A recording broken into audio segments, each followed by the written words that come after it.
starting studio recording from zero, I would do this professional hack first. Now, put your headphones on, right? Put your headphones on. Turn your mic volume up. Get your mic volume set where you want it. And slowly start to back away from the microphone. Slowly.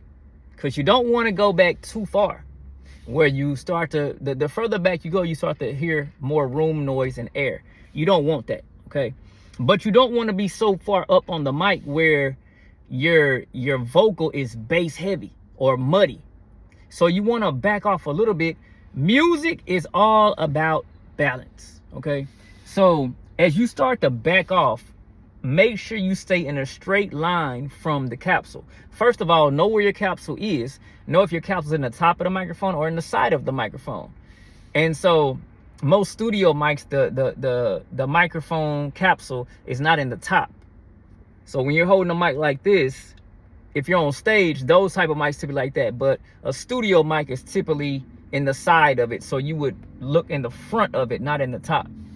So looking at the front or the side of the mic, as you're looking at the capsule or keeping your mouth, you want to keep your mouth directly in the front of the capsule. Not your eyes don't matter, but you want to keep an eye on it. Keep your mouth directly in front of the capsule. Start to back off in a straight line from the capsule. Mind you, staying in front of the capsule will give you the highest clarity, but you don't want a lot of bass. So you don't want to be up on the mic like you see a lot of people doing. You want to back off from the mic.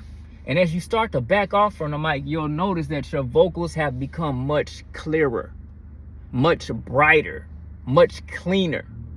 When you're up on the mic, there's a lot of plosives. There's a lot of, there's an issue with, I want to say wind resistance, but there's a lot of issues with the wind.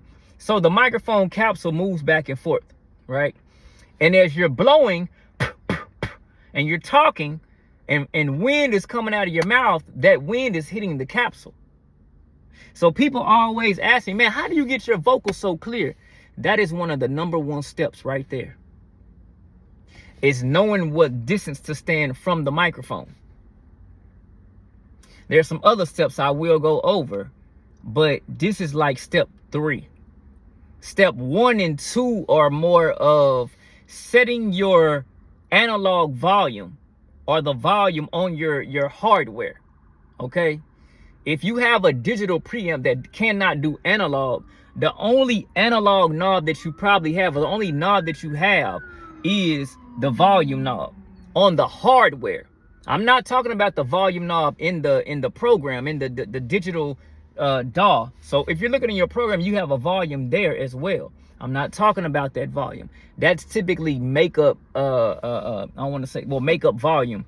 But that is the volume after the volume on the hardware. So that volume in the program is typically volume that is a digital volume. That is going to incorporate more noise, okay?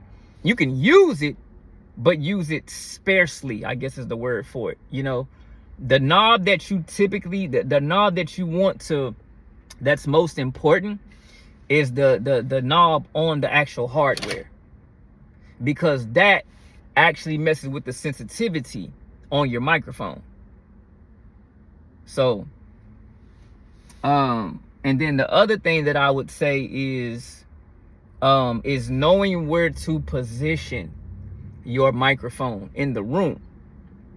So in this video, we talked about where to position the mic far away from your, how far to position the mic from your voice.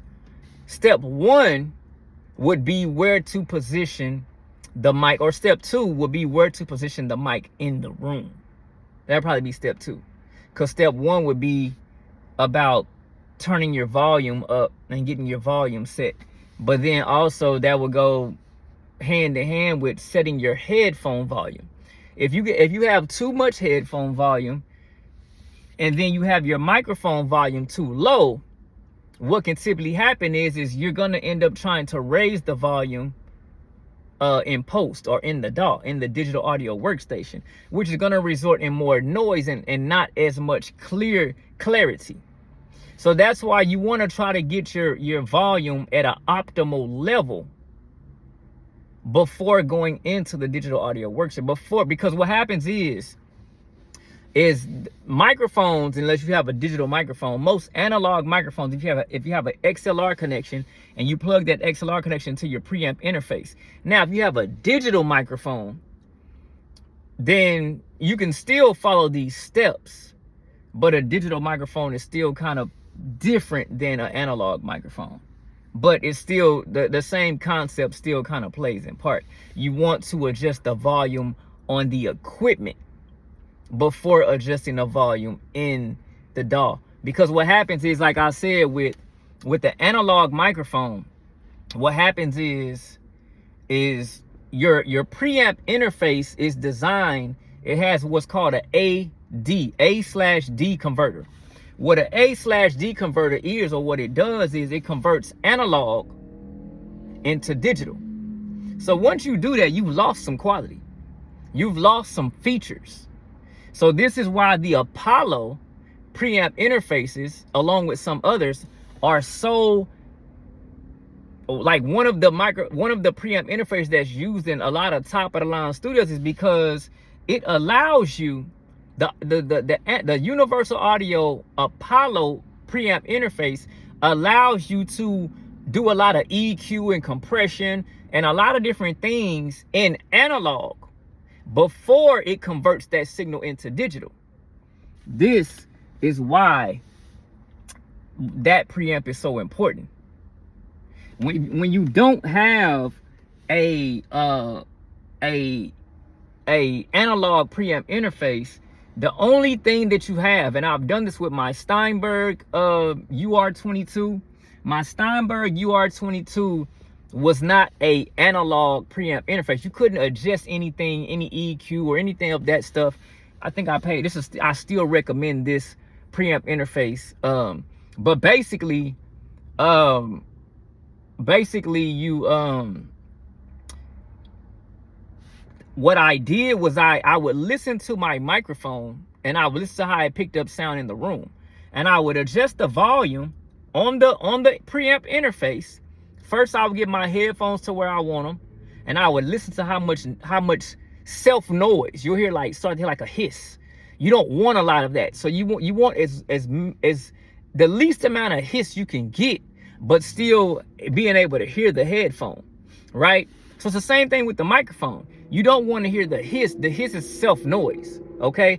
There's hiss in the equipment, but there's also like a hiss or noise or white noise or whatever that the room has. So you need to know how to listen to both of those. So typically what I would do is I would turn my headphones up, and when I start to hear the hiss, I would go back down to where I don't hear the hiss. I'd be like, okay, I got my headphone volume at an optimal level. Then I would turn on my microphone, and I would start turning my microphone up, because if I don't hear any hiss in the headphones, I know if I start hearing hiss in the microphone, that it's not coming from the headphones. But if you already have kind of a hiss going on in the headphones, because like, oh, I want to turn my headphones as loud as possible. No. And then that also creates a bleed. They call it bleeding. Is when, that's why a lot of y'all auto-tune don't sound right, because what's happening is bleeding is going on. Bleeding is when the sound from your headphones is being picked up again by the microphone. So if the auto-tune is trying to tune your voice, but it's hearing the instrumental track, it cannot perfectly try to tune your voice, because it's also trying to tune what it hears in the headphones too. So when you're doing auto-tune, you want to turn your volume on your headphones down, I would say as low as possible. That way the microphone is not hearing that. And then as you start to get a takedown, like 1 take, 2 take, then you can slowly start to increase the volume on the headphones a little bit if you need more of the vibe or whatever. But it's vital that you have a clean recording. That's why a lot of y'all's auto-tune doesn't sound professional. It sounds more like computer animated, which auto-tune will sound computer animated if you turn it up to, if you turn the effect up too much. But if you have a clean recording that's only tuning your voice, you can turn that effect up all the way, and it still won't sound, fake. It'll sound computer animated, but it'll still sound good, I should say. But when it's not perfectly tuning your voice and it's trying to tune your beat or your instrumental or the melody that's playing or the treble or the hi-hat that it's hearing, all you have to do is like after you record your session, play back your vocals without the beat and listen to your vocals. Can you hear the music in that vocal? If you can hear the music in that vocal when you turn it up, that's a problem. So those are some things that I recommend. I got a lot more tips for you, but I try to tell people this stuff all the time, and they think that it doesn't matter. And then people will ask me like, man, like what mic did you use, or how'd you get your vocals like that? And you know, a lot of times you can get a really good sounding I use like my equipment, my studio equipment, my $10,000, $15,000 microphones that I haven't even released any songs with those microphones. All of my songs that are released are using a $100, $200 microphone, and then I recorded platinum single, which I'm using like a $400 microphone. But all of my other songs, Southside Hayden, My Life, those songs were recorded using a $200 microphone and a Steinberg preamp interface. Then I moved on to the Apollo, and I got some songs that I haven't released, but I used the Apollo, and I still had my $200 AT 2020, which is made by who is it made by? Audio Technica. And I use that microphone, and I still recommend that microphone today. It's a $200 microphone, but now you can get it for $100. I bought two of them. One of them I got from a pawn shop for $50. My first one, I bought from, did I have a first one? Well, I know my homeboy bought one. But yeah, so, that's a $200 microphone. My homeboy got his for like $169 or $129 on sale. But, you can get a really good, just because a microphone is $200 doesn't mean it's going to give that quality or that sound. That's why I recommend that microphone, the AT 2020. And I think they say Kanye West uses a microphone that's made from that same brand, Audio Technica.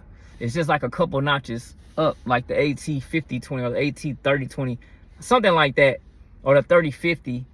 But it's from the same family.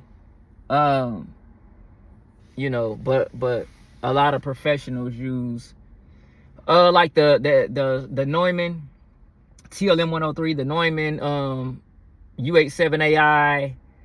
Tupac used the Neumann U67, and then you have like the Neumann or Newman U47. Those are all like beautiful mics. And then you have like Mariah Carey, Dr. Dre, and a lot of 50 Cent. They use the Sony C800G. But what a lot of people don't know is the Sony C800G uses the same capsule. That's not Sony's capsule. Sony bought that microphone capsule from Neumann or Newman. That capsule comes from, I believe that's the K67 capsule.